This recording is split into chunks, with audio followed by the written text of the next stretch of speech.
Hey, what's going on, everyone? Welcome back to the channel. It's that time of week again. Everybody's favorite video here on the YouTube.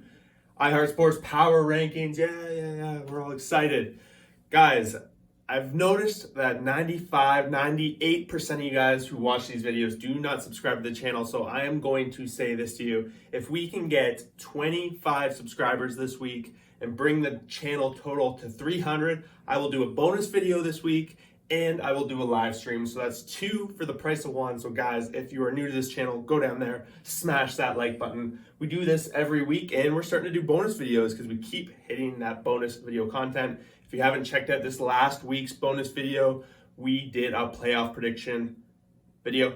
I'll put it at the end of this video in the little pop-up, and I'll put a link in the below if you guys want to check it out. Otherwise, guys, we're going to jump right into it. The bottom row, the bottom feeders of the MLB haven't changed too much, so we're going to rip through them for the most part. Still sitting at number 30, we got Washington, 1-2 against the Cubs, 1-2 against San Diego. The story doesn't really change with them. The worst team in the league. There's maybe some arguments. Some other teams are starting to creep up to potentially be the worst, especially this next team who is on an 8-game losing streak. We got the Oakland A's, 0-3 against the Angels, 0-3 against Houston. The big difference here for me, Washington, is in that stacked division. We got 3 teams, we'll get to that way in the future, who are really strong World Series contenders, whereas the A's, maybe they have 2. So it might be a little bit of a potential for the A's to at least move up in their division. That's pretty much what gives them the edge, at least at this point. Moving on, number 28, we got the Pittsburgh Pirates. I thought about putting them up down a spot, but they went 1-3 against Arizona, 0-2 against San Francisco. They're playing San Francisco right now. They're tied 6-6 in the 8th. I was going to wait for that game to end, but then San Francisco tied it up. Probably we'll see San Francisco come up and win this one, but I didn't want to wait before I got this video out. So Pirates, number 28, bottom of the NL Central. Number 27, we got the Detroit Tigers, 0-3 against Cleveland, 0-3 against the White Sox. They're on a 7-game losing streak, so they're pretty much trying to make a fight for the worst team in the American League. Both these teams just keep losing. I don't know what else to say other than Detroit is the worst team in the worst division in the American League, and that's pretty rough for them. I know I say this every week, but we expected better of the Tigers this year. It just didn't happen. Number 26, and on the verge of making a breakout, I think, is Kansas City Royals. They went 3-1 against the White Sox. Went 1-2 against the Dodgers. They won today. They shut the Dodgers out 4-0. I think they're on the verge of at least making some progress at the end of the season. This doesn't mean much for Kansas City, obviously, going down the stretch, but if they can take some steps forward and really get their young guys some practice, some meaningful, not so meaningful games, but some MLB level games, we could see them kind of coming up to the mid-20s by the end of the season, and going into next year, that's all you can really ask for. Prime example, Baltimore Orioles were in the mid-20s last year. Actually, the Baltimore Orioles were 29th, I think, for the longest time. They were even last.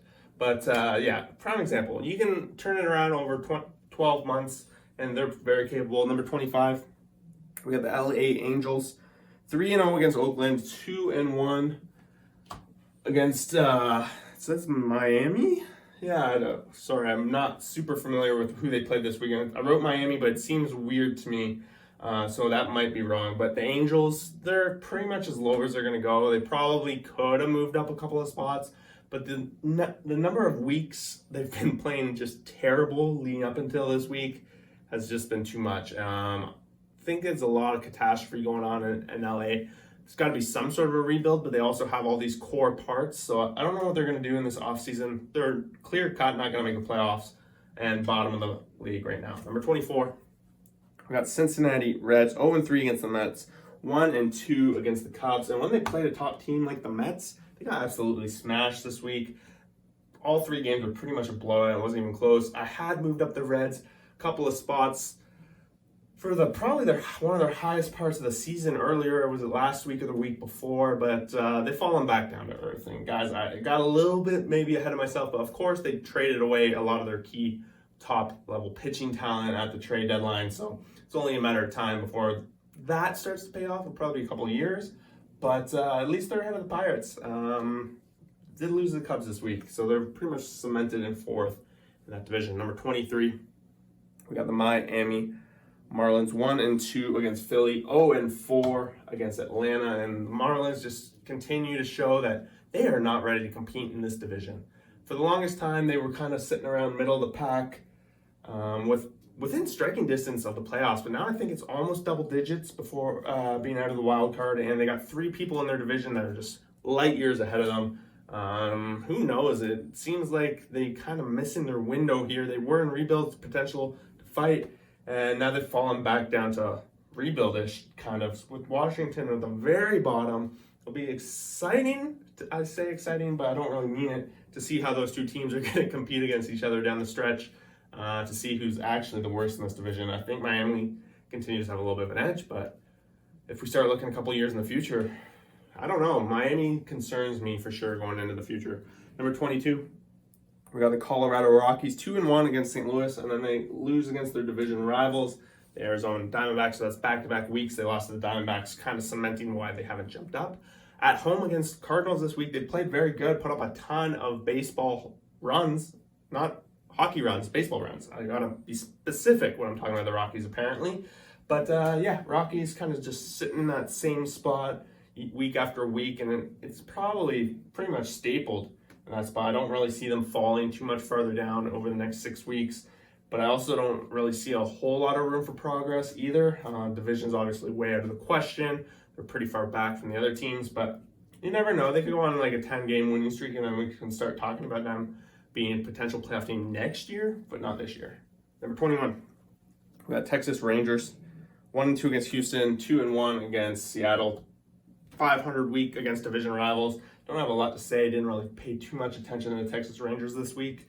They went 500, and I think down the stretch they're going to try to keep taking steps forward, as every team will, and next year, that's really where they got their sights set on, right? With the division they're in. Number 20, Arizona Diamondbacks, 3-1 against Pittsburgh, 2-1 against Colorado. They're continuing to make progress, and Arizona, I think, again, was one of those teams that was stapled in last place last year. So to go from 30 up 10 spots over the course of a season, it's pretty good. They got to be pretty excited about that. Some of the talent on their team really stepping forward, especially their pitching. If they can do 10 more spots next year, that'll put them in the top 2 rows, and they'll be in a playoff spot. But with San Diego and LA Dodgers, it's going to be a big step forward, and the National League seems to have a top 6 teams. They're pretty strong. So they're going to have to make some moves. They're going to have to hope some of these younger guys and pitching continues to be as strong as it has been. But Arizona, they got to be happy with the way this team has been progressing so far this season. Always been a tough game whenever they're playing anybody. Number 19, we got the Chicago Cubs, 2-1 against Washington, 2-1 against Cincinnati for a winning week. I believe before today they had a .420 win percentage. That just stood out to me. Don't ask me why, but it did.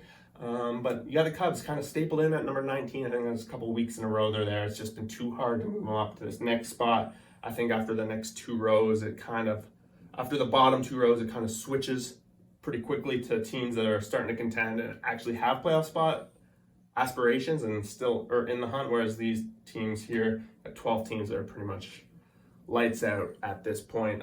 Cubs got to be happy, though. Beat both series with the Reds and the Nationals, both teams behind them, won both those series, so got to keep them in their spot. Number 18, we got the Boston Red Sox. They had an interesting week, 0-2 against Atlanta, and then they traveled to and played Baltimore for 1 game, and they beat them. So they swept the Orioles 1-0, and then over the weekend, they're playing the Yankees. They're 1-1, and they do have this Sunday night game tonight. I don't expect anything to change just based off this 1 game. The Red Sox are still quite a bit back compared to the other teams we're going to get to from a playoff spot. But at the end of the day, they're still very much in it. And with all the division games teams tend to play over the last 6-7 weeks of the season, they go on a little bit of a hot streak, which is capable considering the Orioles, the Jays, and the Rays aren't too far ahead of them in any aspects of their team. You can see Boston really start to rifle up here, put up like 10 wins in the next 14, and you're going to see them right up there with the rest of them. That moves us to number 17.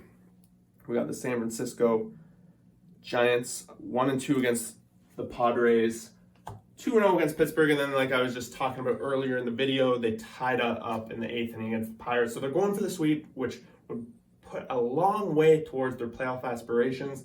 They're pretty much in the same boat as Boston, but the only difference is they only have one team to hop, or well, technically two, but there's only one team ahead of them that's out of the playoffs. Their division's pretty much out of reach. We all know that the Dodgers are on their way there. But they have the same kind of thing as Boston, whereas they have to win a lot. They're going to have to win a lot, and they're going to have to do it against their own division, which if they play Padres and if they play Dodgers a lot down the stretch, it's not going to be good for them, whereas Boston at least has a little bit going for them there. That's the only thing I can say, but they do at least have that NL East battling each other to hopefully stack up some losses while they go on a win streak. That's what they're going to need to make the playoffs. Number 16, we got the Chicago White Sox 1-3 against Kansas City. So at the beginning of the week, I was starting to question whether they were hungry enough. Did they have a shot? But then they went into the weekend. They swept the Tigers 3-0, and they're right pretty much back where they started at the beginning of the week. Well, a little bit of other teams faltered ahead of them. The division lead kind of got a little tiny bit bigger against them specifically. But the White Sox, they're very much in it. I think they're 5 games out of a playoff spot, and it's going to be the same story for these next 6-7 teams.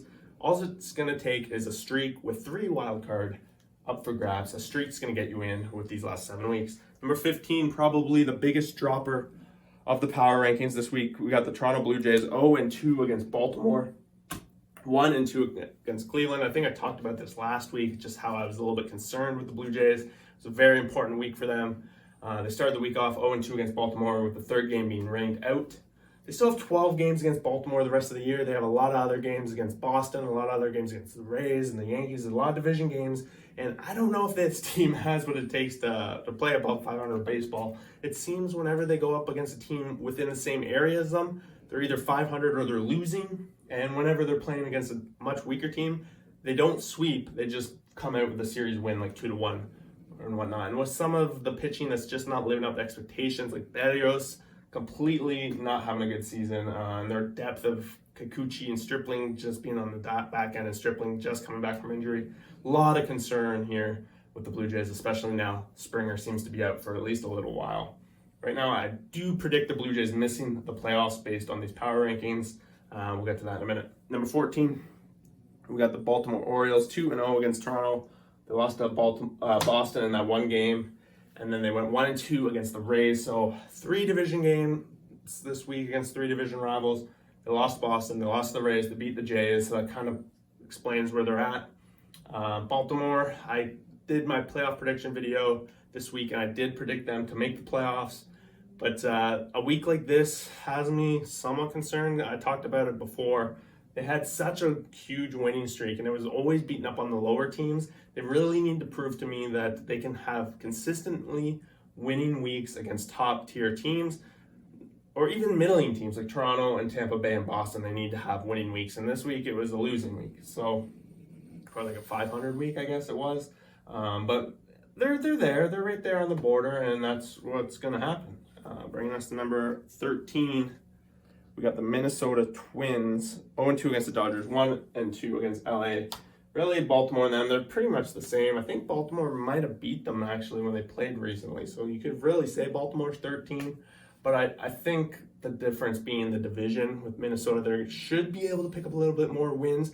Both these teams competing for wild card, I would expect Minnesota to have a better shot at a wild card. Minnesota's technically a little closer, a lot closer to winning a division, and that's very much a possibility, whereas for Baltimore and Toronto, it's pretty much out of reach at this point. So I do have the Twins there. They have been free-falling pretty slowly, but surely, kind of slowly falling down the ladder, and they're no longer division leaders.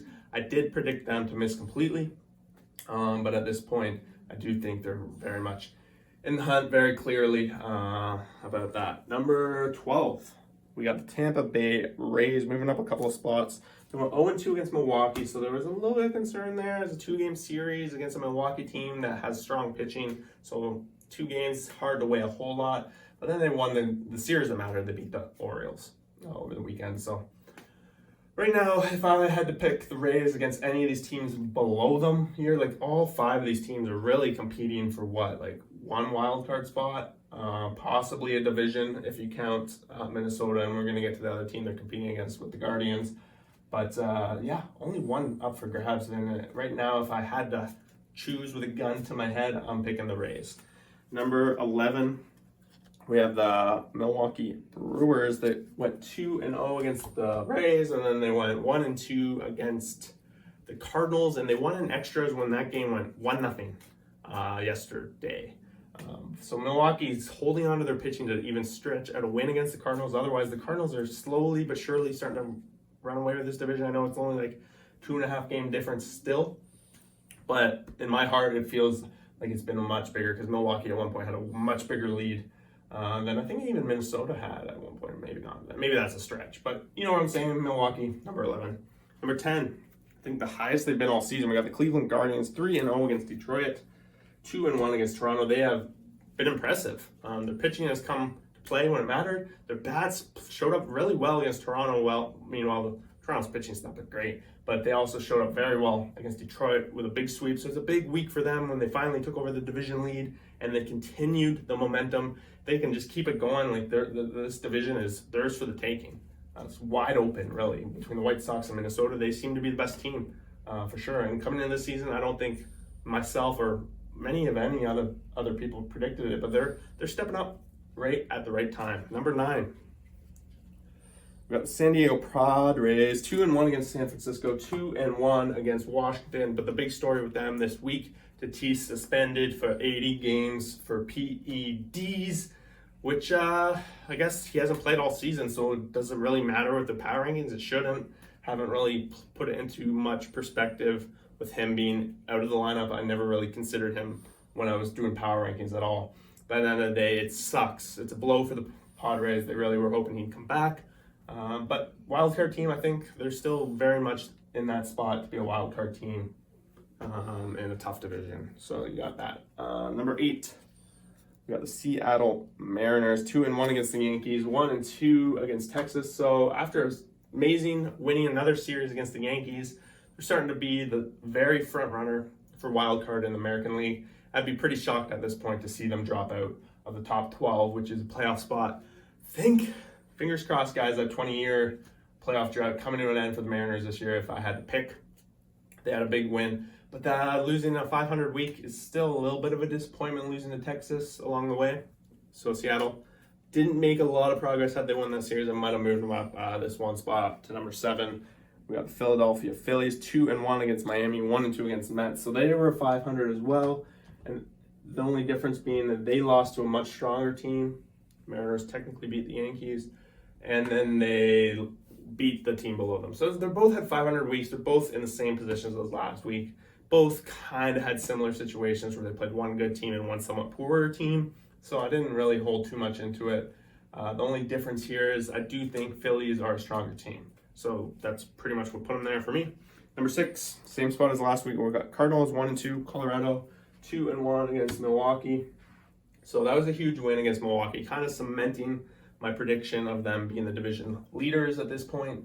And after that, like if you're a division leader, you're pretty much top 3 seed. I know technically I'm picking Guardians to be a top 3 seed, but they're 10. I think the Cardinals really showed the depth of bats. Their pitching seems to be doing all right. Mikolas had a pretty rough week in Colorado, though, of all places, so not going to be too much into that. But Wainwright just continues to pitch deep ball games, always seems to pitch one-run games. Come playoff time in that 3-game series, he's going to be massive for them with that experience and that. So I do like the Cardinals at number 6. Number 5, one of the hottest teams, as per usual, 2-0 against Boston, 4-0 against Miami. I think that's a 6-0 week for them.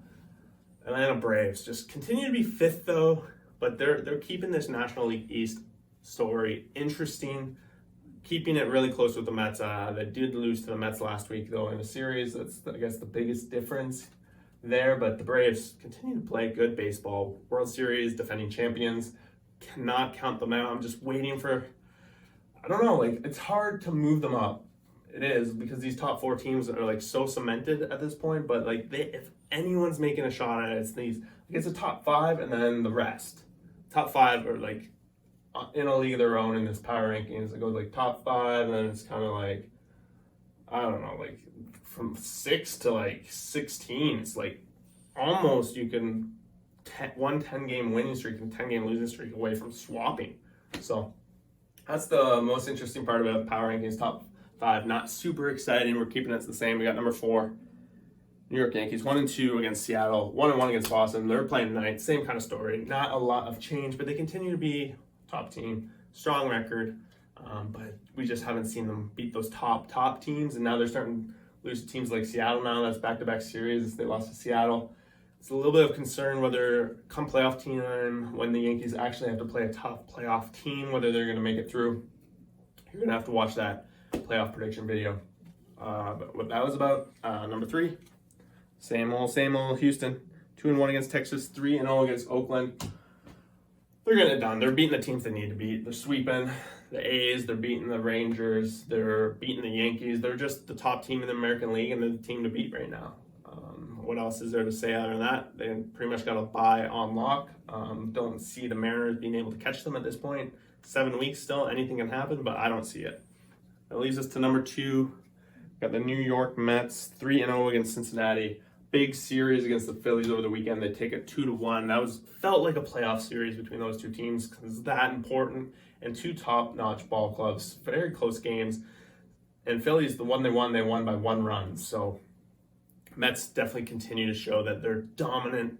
Their pitching staff is back. DeGrom is more than back. Like, he was lights out, and he's still on a short leash, they say. So there's that. But nothing's going to catch these guys right now. It's the LA Dodgers, 2-0 against Minnesota. 2-1 against Kansas City. I think that loss today snapped 11-game losing streak. I'm losing out the top of my head. It might have been 13. My bad if I was wrong. There you guys have it. The top 30 teams in the MLB. All 30 of them ranked 1 through 30.